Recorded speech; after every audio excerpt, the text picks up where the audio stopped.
Tyson was released in 1995, and in March 1996 had won the WBC belt.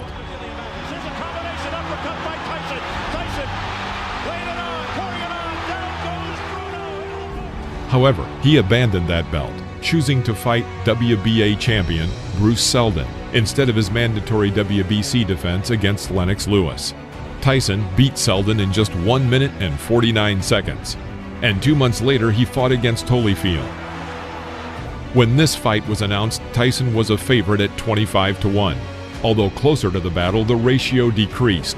Still, Iron Mike remained a solid favorite at 6-1. Holyfield lost 2 of his last 4 fights, and a year earlier in a 3-fight series against Riddick Bowe, lost for the first time in his career by knockout. A short right hand from Riddick Bowe. Holyfield was considered a boxer whose career was rapidly fading away, and the fight with Tyson was only supposed to accelerate this process. Tyson in 1996 was not the same Iron Mike as he was in the late 1980s. But still, Tyson's aura played a big role. Although many admitted that Iron Mike was a little rusty, they still believed that if anyone posed a threat to him, it certainly wasn't Holyfield. But despite all this, the excitement around the battle was colossal. The MGM Grand Arena in Las Vegas was packed to capacity, with 16,000 tickets sold, bringing in $14 million. At the time, the fight set a record for pay-per-view broadcast sales at 1.5 million, bringing an estimated $80 million. The boxers' fees were also huge. Holyfield received $12 million and Tyson $30 million. In the first few minutes of the fight, the unexpected became apparent, and that was that Holyfield appeared physically stronger than Tyson. Being in a clinch, Holyfield knocked Tyson back without any problems. Moreover, Tyson's aura had no effect on Evander, and he did not hold back during his attacks, as it often happened with Iron Mike's rivals. But it was not just Tyson who was surprised. According to Holyfield, he did not expect Tyson to attack so often with a right cross. Just not his fight. As we head for the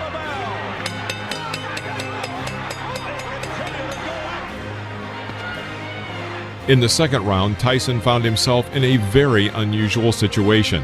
Unwillingly pressed with his back to the ropes and under the attack of an opponent, he missed an incoming hard left hook.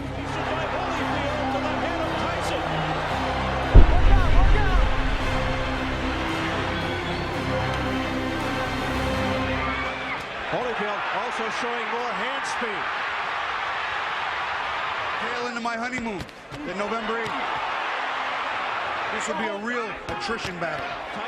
Starting from round 3, Holyfield increasingly began to use his advantage in physical strength and began to literally force Tyson into clinches. But Evander also did not forget to work at striking his target. It was at these moments that Tyson had a chance to deliver accurate attacks. But even when he succeeded, his punching power did not shock Holyfield, which was another surprise, especially against the background of the fact that Holyfield lost a year prior by a heavy knockout to Riddick Bowe. Combination fast, not slick. Back comes Tyson with a hard punch. In the 5th round, Mike Tyson noticeably improves. He works in a variety of ways, demonstrating his best qualities, and for the first time since the beginning of the fight, we can confidently say that he won the round.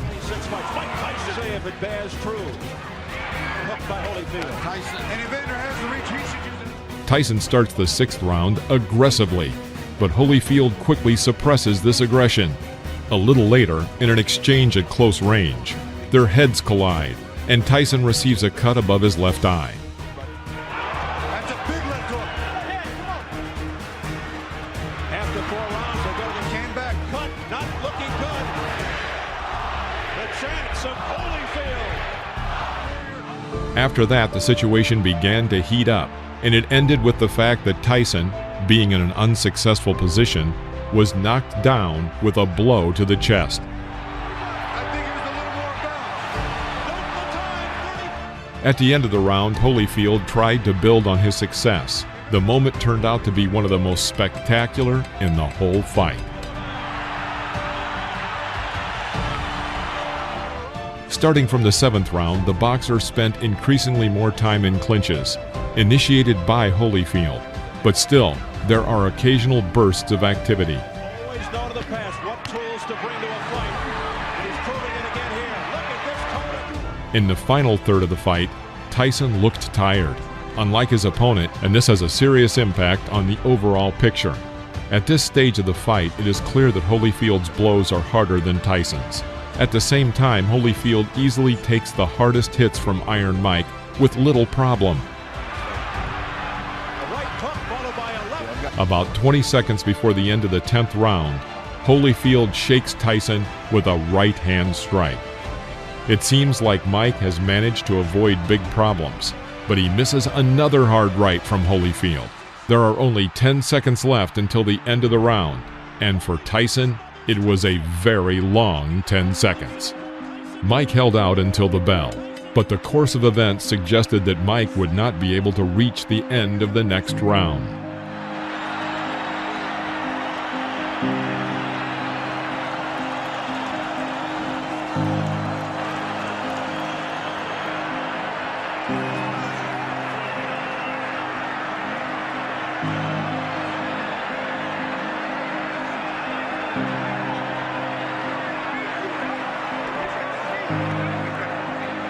All right, let's take a look. Just when it looked like he was getting tired, he gets fired up. And here comes that champion's heart. It's a series of punches, some of which miss, but most... In the 11th round, Holyfield confidently and even easily brings the fight to its logical conclusion, inflicting Tyson's second defeat in his career, which, like the first, came early. Whether this victory is Holyfield's greatest feat is difficult to say, but it is certainly the most notable success in Evander's career. But for Mike Tyson, the result of this fight marked the beginning of the end. In November 1986, he won his first championship title, and in November of 1996, he fought for the last time in his career as the reigning world champion. He's the winner by way of technical knockout in a stunning upset. The new WBA heavyweight champion of the world, Evander, the real deal, Holyfield.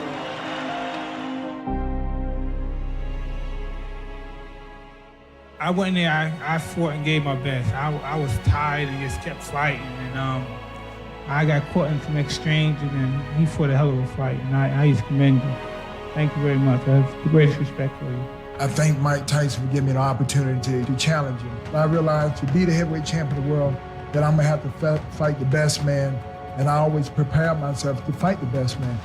Every time Mike fought, I always watched him. When Mike went away, I kind of lost the desire. I lost something when Mike was gone. June 28, 1997, a rematch between Mike Tyson and Evander Holyfield. The public's interest in the second fight with Holyfield was greater than the first. The first fight brought in an income of about $100 million, while the total income for the second fight was estimated to be $180 million. This was reflected in the royalties. Tyson was guaranteed $30 million, and Holyfield, as the winner of the first fight and therefore the reigning champion, received $35 million. These were the largest royalties in boxing history at the time. Before the second fight, Tyson again was the favorite, but only at 2-1. One of the reasons why Tyson, now a loser by knockout, was still considered the favorite was due to the PR campaign of Tyson's team against the referee Mitch Halpern. Halpern, who worked in the first fight, allowed Holyfield to clinch quite often, while ignoring his head-forward tactics, which caused problems for Tyson. Therefore, when Tyson's manager found out that the same referee was assigned to the second fight, they forced his replacement, stating that after the first fight, Tyson was convinced that Halpern was biased against him, which in turn would affect Tyson's morale. The Nevada State Athletic Commission met them halfway, and the legendary Mills Lane was appointed to the role of the referee.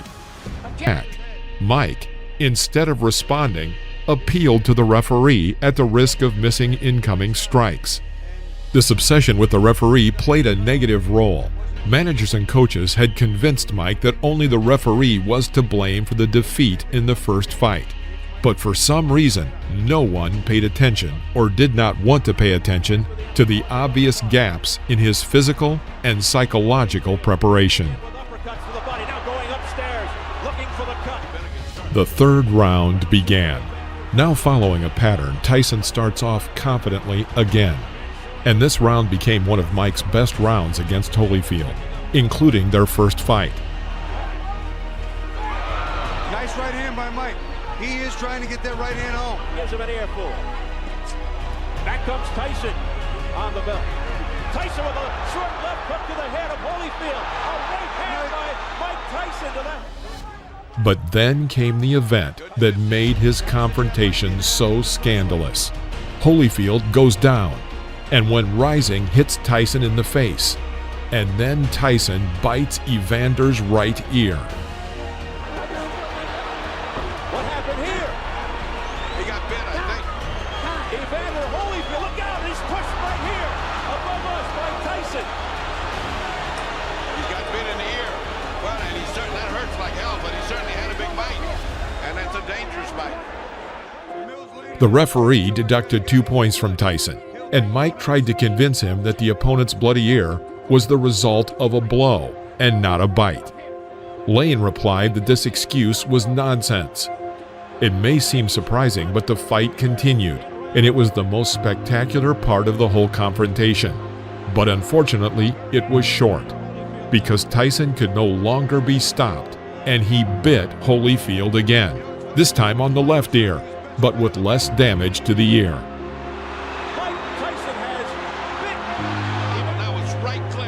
When the first bite occurred, Lane consulted with the doctor on Holyfield's condition and if the fight could continue.